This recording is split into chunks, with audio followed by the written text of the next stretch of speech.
Bueno, en este tema veremos la comparación de resultados entre el reglamento CIRSOC 201 del año 1982, que implementaba la DIN 1045, y el reglamento CIRSOC 201, implementado a través de la resolución 247 del año 2012, sí, que aplica en todo el territorio nacional las normativas de la ASI 318.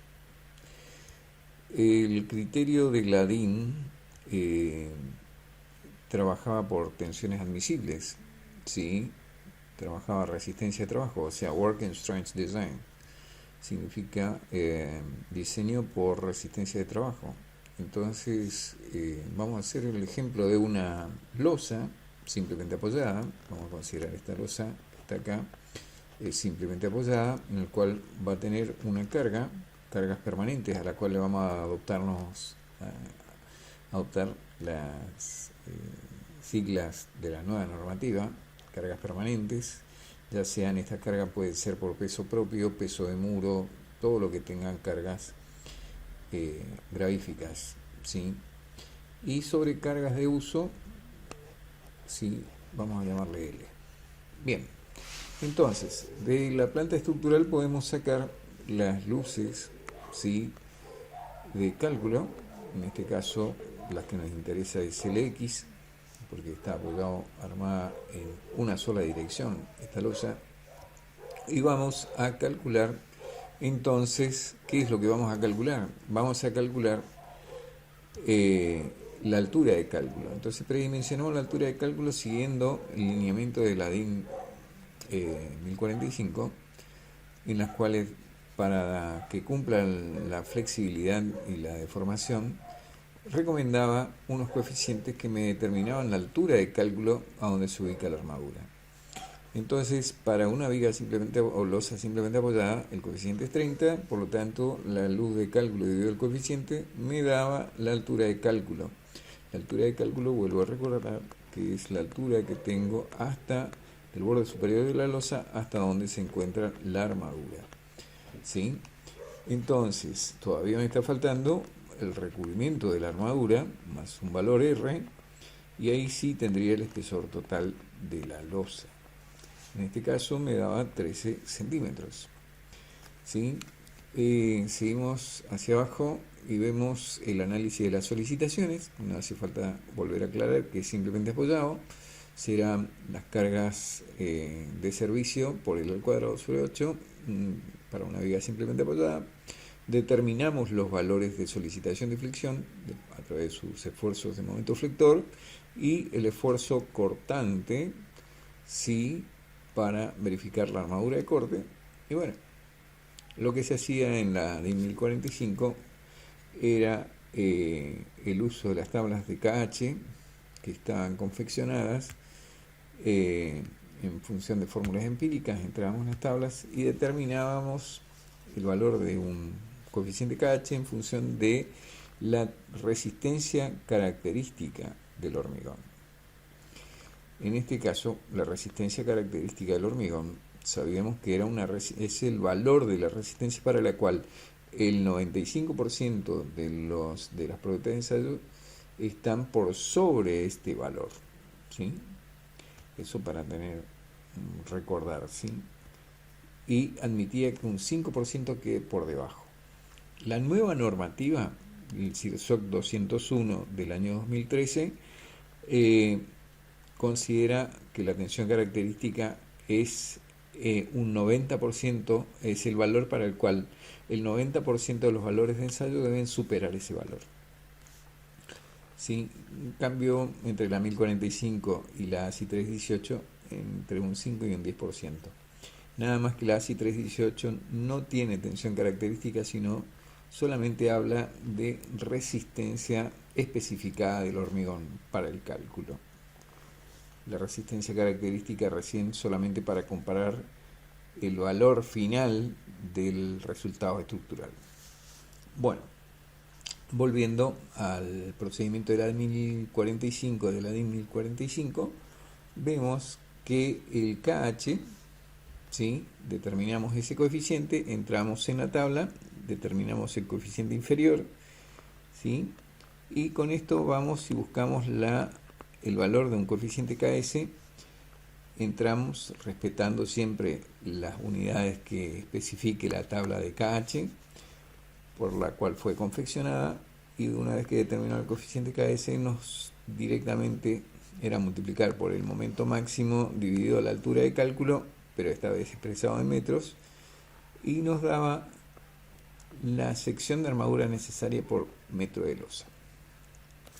Bien, eso era todo así de sencillo. Y la armadura de repartición, como es una losa armada en una sola dirección, era para el CIRSOC 1/5 de esta armadura principal, ¿sí? O sea que la armadura de repartición, que se coloca en forma transversal, era igual a 1/5 de la armadura principal. Nada más que la DIN recomendaba que sea 1/3 de la armadura principal. Bueno, son criterios. Volviendo, determinamos que nos da un Fidel 10 cada 18 centímetros. Entonces, si una armadura de repartición de un Fidel 6 separado cada 33 centímetros. ¿Por qué cada 33 centímetros? Porque la armadura mínima a disponer en el CIRSOC eran de 3 Fidel 6 milímetros por metro de losa. Bueno, de ahí quedan 33 centímetros. Bueno, verificamos al estado de corte. En las resistencias de esfuerzo cortante se analizaba la resistencia de trabajo, las tensiones de trabajo. Entonces, el esfuerzo de corte dividido la sección de hormigón, pero considerando la sección hasta el brazo de palanca, determinamos cuál era el valor de la resistencia de la tensión. Con ese valor tensional lo comparábamos con los valores recomendados por el reglamento, ¿sí? Y veíamos que para ese tipo de reglamento, en la zona 1, que no necesita armadura, era superior el valor recomendado con respecto al de trabajo. Por lo tanto, en esta situación, cuando era menor que la zona 1, no necesitaba de adicionar armadura para absorber el esfuerzo cortante. Entonces vamos a analizar ahora, sí, el criterio del CIRSOC 201 del año 2013, que es la adaptación de las normativas estadounidenses de la ASI 318, y para ello vamos a trabajar con las tensiones especificadas que se asemejen a las de la DIN. En este caso serían una tensión especificada del hormigón de 25 megapascales y 420 megapascales. Como en el MKS es más, para mi caso, es más fácil, ¿sí?, el uso, ¿sí?, y la determinación y en el proceso de cálculo, vamos a adaptarnos al MKS, ¿sí? Si bien la ley 11.500,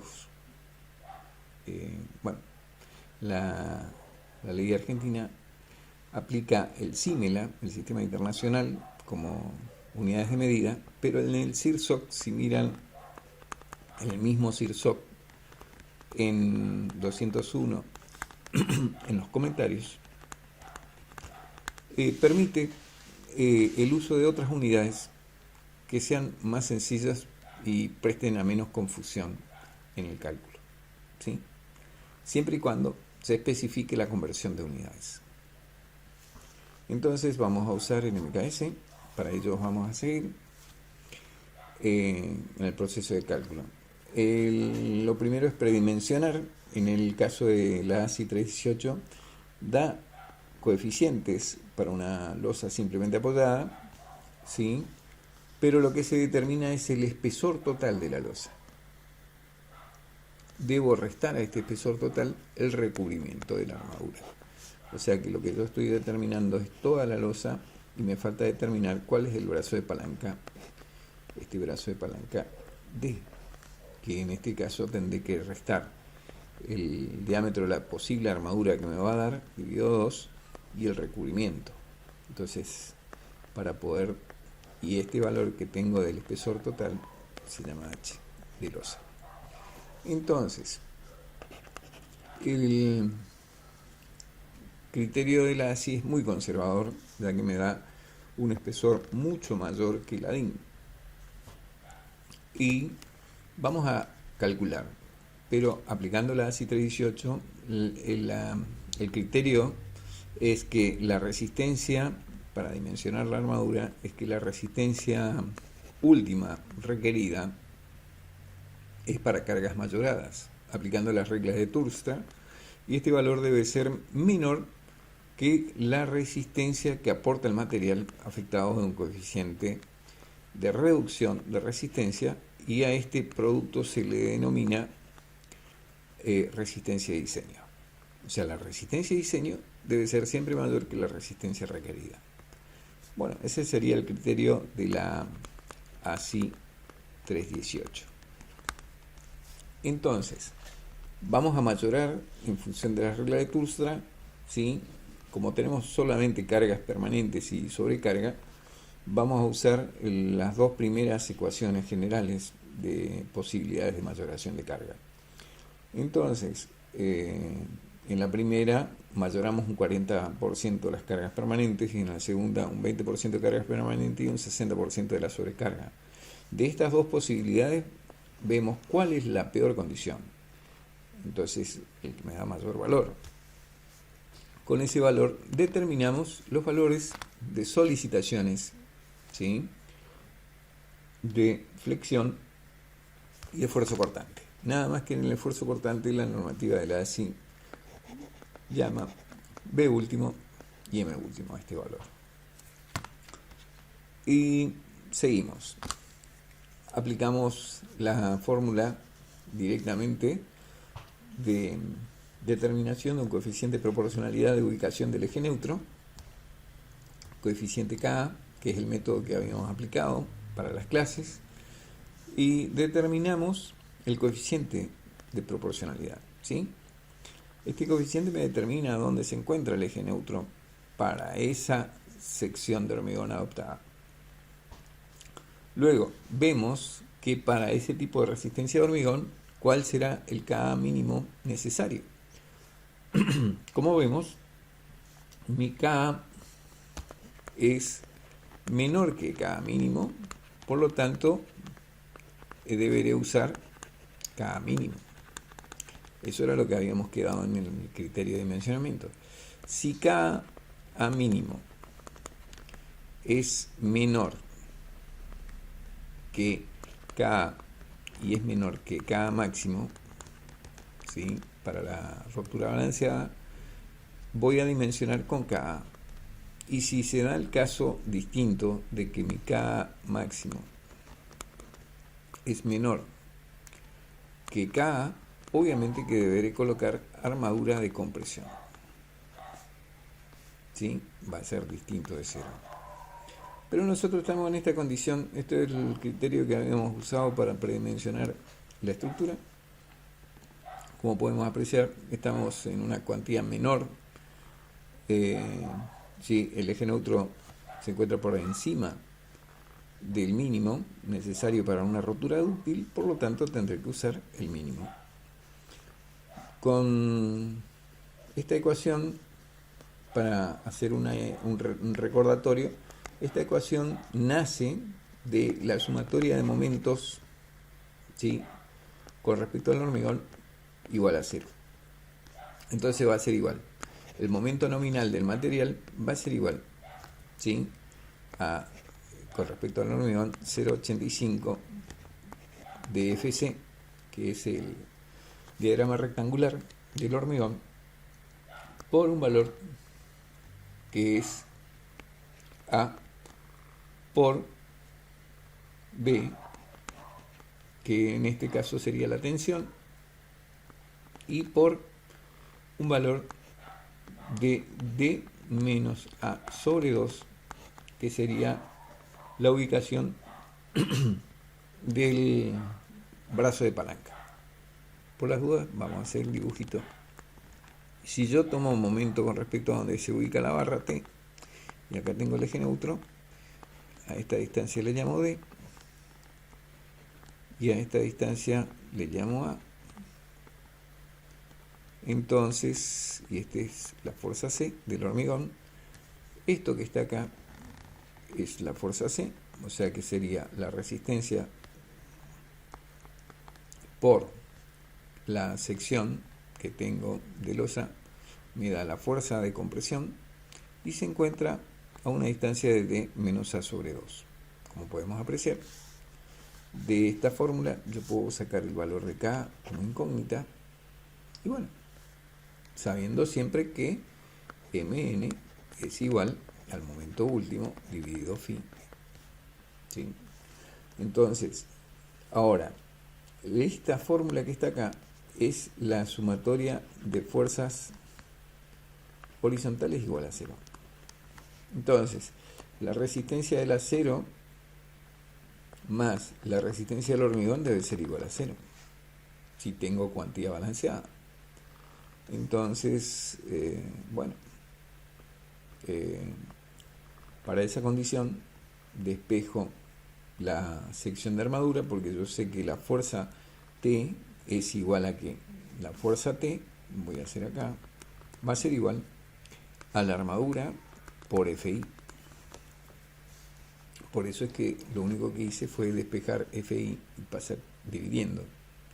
Esto que está arriba es Fc dividido Fi, me da la sección que necesito de armadura para esa rotura balanceada. Como puedo apreciar, es 4,83, es mucho mayor de la que había calculado anteriormente con la de 1045. Y la armadura transversal, el reglamento permite colocar una armadura, ¿sí?, mínima, igual a la que se debe colocar para absorber la retracción y temperatura, ¿sí?, y eso corresponde a una cuantía geométrica del 0,18%. Multiplicamos por la sección de hormigón, me da 2,61, es mucho menor que la que yo calculé, por lo tanto voy a adoptar la que había calculado. Y me da un phi del 10K a 16 centímetros. Vamos a ver qué pasa con el esfuerzo cortante. El esfuerzo cortante, dijimos que no trabajamos con tensiones, sino con esfuerzo de corte. Esto que está acá es la resistencia a esfuerzo de corte último. Sería el esfuerzo de corte. ¿Por qué hago esta fórmula? Porque el reglamento permite una simplificación, ¿sí?, a un valor D. Acá sería el valor B último. Y ese valor, si esto es D y esto es a 45 grados, obviamente que será Lx sobre 2 menos D, más o menos, porque realmente yo no estoy tomando el borde del filo, sino estoy tomando el eje de la viga. Estoy más del lado de la seguridad. Entonces, me da un valor de esfuerzo de corte último. Este esfuerzo de corte último, como vimos, la ASI dice que la resistencia última debe ser menor que la resistencia de diseño, que será de el esfuerzo nominal que aportan los materiales, tanto el hormigón como la armadura, por un factor de reducción de carga. Ese valor debe ser siempre mayor que la resistencia requerida. Y bueno, vamos a ver cuánto es la cuantía, el Bn. En este caso, el Bn necesario es 1846. Y esto va a estar compuesto, el Bn va a estar compuesto por la resistencia de hormigón más la resistencia de la armadura. Vamos a ver qué pasa con el hormigón. Si analizo el hormigón, este valor que está acá es la resistencia de tracción del hormigón, ¿sí?, aproximadamente, ¿sí? Aproximadamente a través de los ensayos se determinó que la raíz de Fc nos da aproximadamente el valor de la resistencia de tracción del hormigón. Por lo tanto, pero siempre tiene que ser menor que 83 kilogramos por centímetro cuadrado. Entonces, para ese valor determinamos que un sexto de la resistencia de tracción por la sección de hormigón me va a dar la resistencia que aporta la sección de hormigón al esfuerzo cortante. Y esto es lo que aporta de resistencia al esfuerzo cortante la sección de hormigón, que es mucho mayor, ¿sí?, que la sección que necesitaría de armadura si solamente colocara armadura. Obviamente es porque si yo dijera la resistencia que necesito, BN, o sea, supera más del 50%, por lo tanto no necesita armadura de corte. Vamos a ver qué pasa ahora. Como vemos, me dio mucha más sección de hormigón la ASI 318 y mucha más armadura. Vamos a usar los mismos valores de la DIN 1045. Vamos a reducir la altura, vamos a ir a 14 centímetros. Eso me da un brazo de palanca de 12 centímetros y con eso vemos que todavía seguimos cayendo, ¿sí?, en un valor de eje neutro, de ubicación del eje neutro, muy por sobre el mínimo. Entonces tenemos que usar el mínimo y determinamos que nos da menos armadura. Eso es, o sea, yo achiqué la altura de hormigón, ¿sí?, la hice de 14 centímetros, no más 16 centímetros, y me da menos armadura. ¿Por qué es eso? Porque siempre se debe manifestar el equilibrio balanceado entre la sección de hormigón y la sección de armadura. Si yo colocara más armadura, necesito mayor sección de hormigón, porque si no se rompería el hormigón. Entonces acá siempre el criterio de la ASI es el equilibrio entre la sección de hormigón y la sección de armadura, ¿sí?, siguiendo las limitaciones que puso la reglamentación, ¿sí? Las deformaciones del hormigón no superar el 3 por 1000 y las deformaciones del acero deben superar el 5 por 1000 como mínimo. Bueno, como vemos, la armadura también mínima, sí, me da más armadura que en la DIN 1045. ¿Sí? Ya que en la DIN 1045 me da armadura mínima un Fiel 6 cada 33 centímetros, pero acá me da cada 15 centímetros. Como puedo apreciar, si yo achico la altura, verifico el esfuerzo cortante, también verifica, si veo los resultados finales, veo que la armadura va a tener una resistencia, si tomo nominal, si mucho, o sea, la resistencia que aporta el hormigón es superior a la nominal que necesito para el dimensionamiento. Por lo tanto, verifica. No necesita armadura de corte. Pero sí tengo que tener mucho cuidado en que si yo disminuí la altura y no cumplo con las condiciones del reglamento, debo verificar la deformación. Verifico la deformación instantánea y diferida porque adopté una altura menor, ¿sí?, que la recomendada. Acuérdense que la recomendada era una altura de 16 centímetros, ¿sí?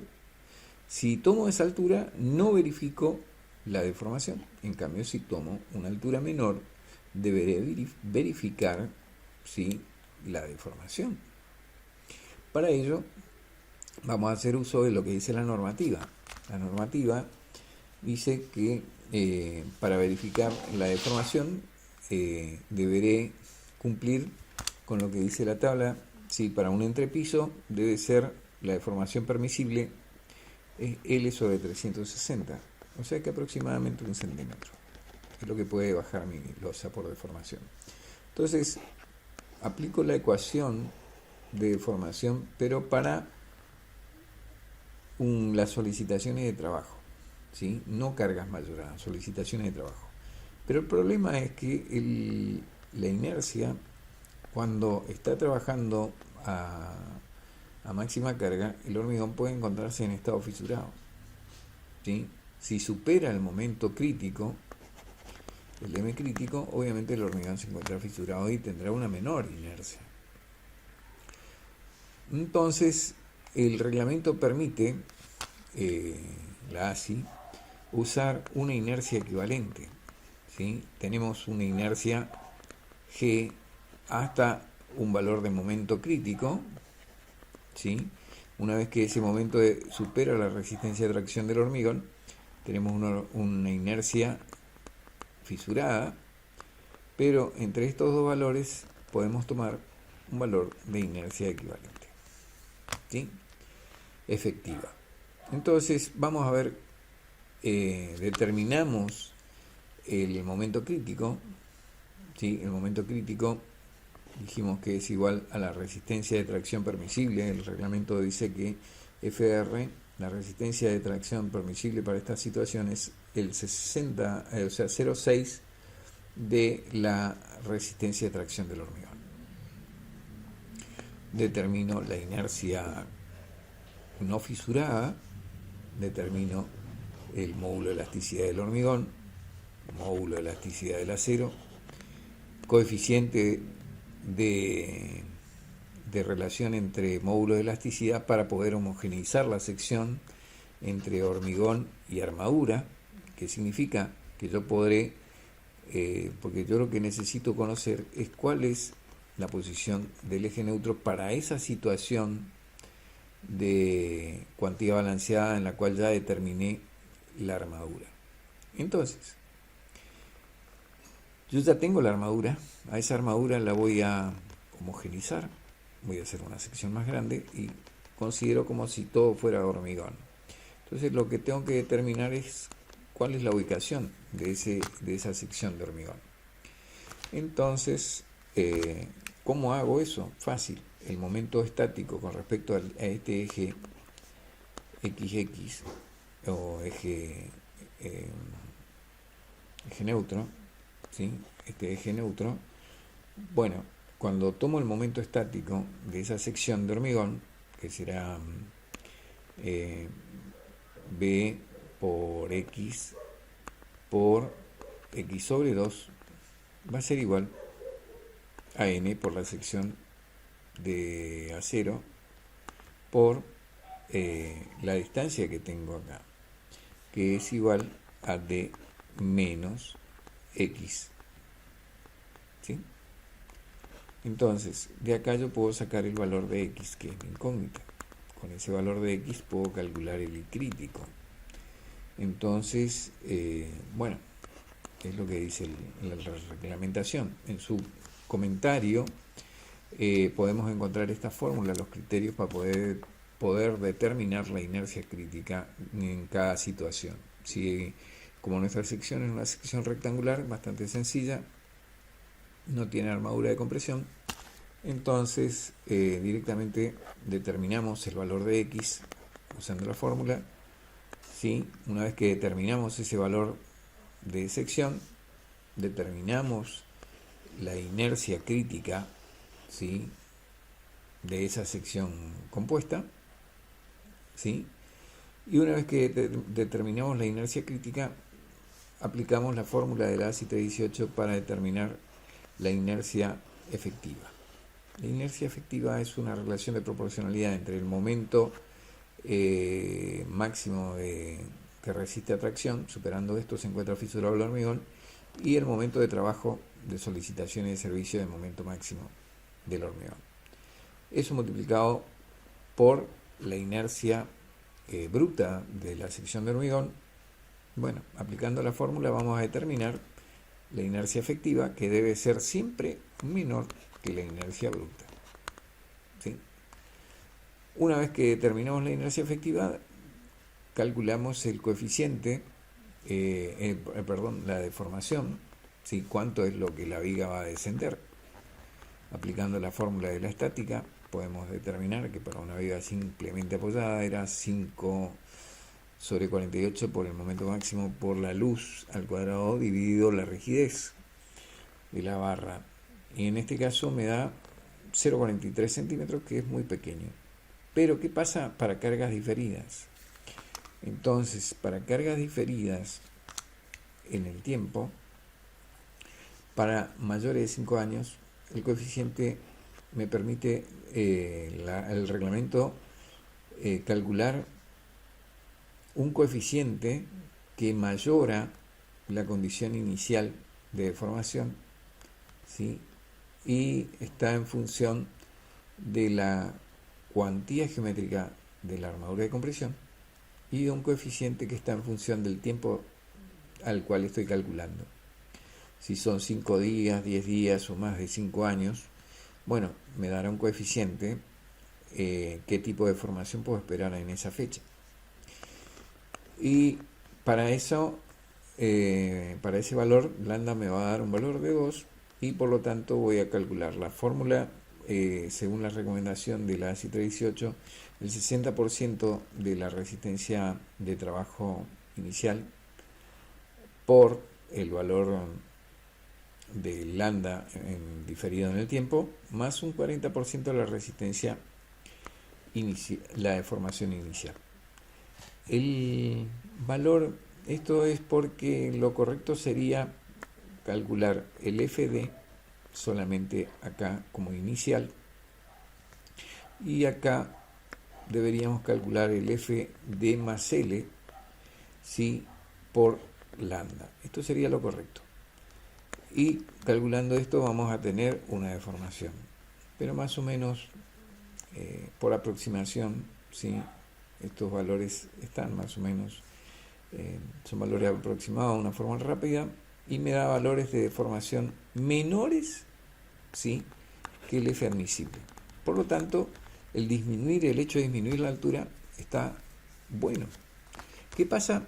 Voy a ir al cálculo y mostrar, por ejemplo, en el cálculo de una altura menor, voy a adoptar ahora 13 centímetros, ¿sí?, en el brazo de palanca va a ser 11 centímetros. Voy a ver que la armadura que me da es mucho menor todavía, la armadura mínima sigue siendo la misma, el esfuerzo corte verifica, pero la condición de deformación, si miro al final, ya no me verifica. Entonces, si yo adoptara el criterio de la DIN 1045, las alturas, para la ASI 318 no verificaría. Sería la idea más o menos comparativa entre dimensionar un criterio y otro, ¿no? Si adoptamos la ASI 318, obviamente podemos adoptar alturas menores a las especificadas en el reglamento, pero deberemos verificar cuál es la deformación que podemos esperar de la estructura.